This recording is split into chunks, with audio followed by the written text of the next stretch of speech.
ओम नमः शिवाय बंधु बेस्ट हैप्पी लाइफ चैनल को आपण मानक स्वागत।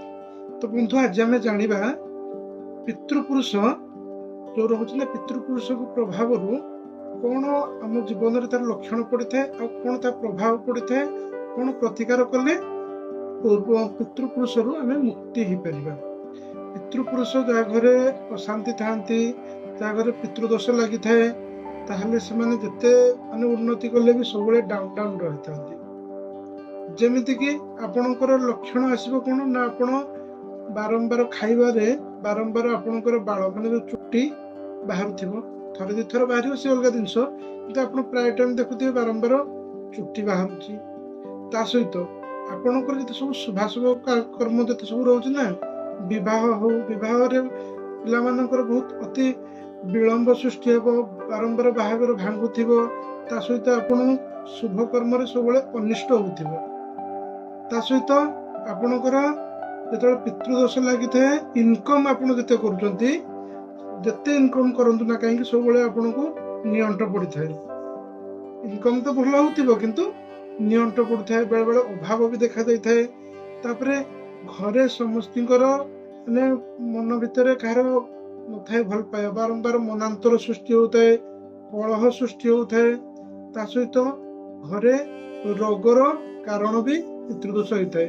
बारंबार घरे किए ना किए रोग आक्रांत होता रोग बारंबार पड़ी था सहित आपणकर पितृ जो मैंने आप बड़ रुहति ना ये से अकाल वियोग होता है यदि पितृदोष लगी था। तो आम एमती कौन उपाय करवा 15 दिन रे आपणकर पितृदोष आप संपूर्ण भाव मुक्ति हो पारे।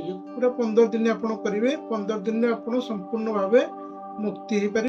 जदि आपण जीवन में एमती आप अनुभव करुँचे आपण कौन करेंगे ना आश्विन मासर पूर्णिमा परदिन आश्विन मासर पूर्णिमार परदिन जो प्रतिपदा ठारू आपणकर अमावास्या पर्यंत जो 15 दिन रहा से 15 दिन आप कौन करेंगे ना गोटे अट्टार दीप तैयारी करेंगे।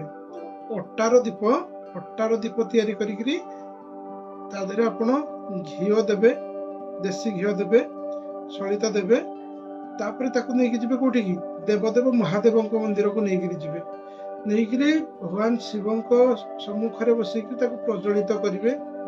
प्रज्वलित करी आपणकर जो असुविधा रोचे ना पितृदोष मुक्ति पाई आपण भगवान को प्रार्थना करेंगे।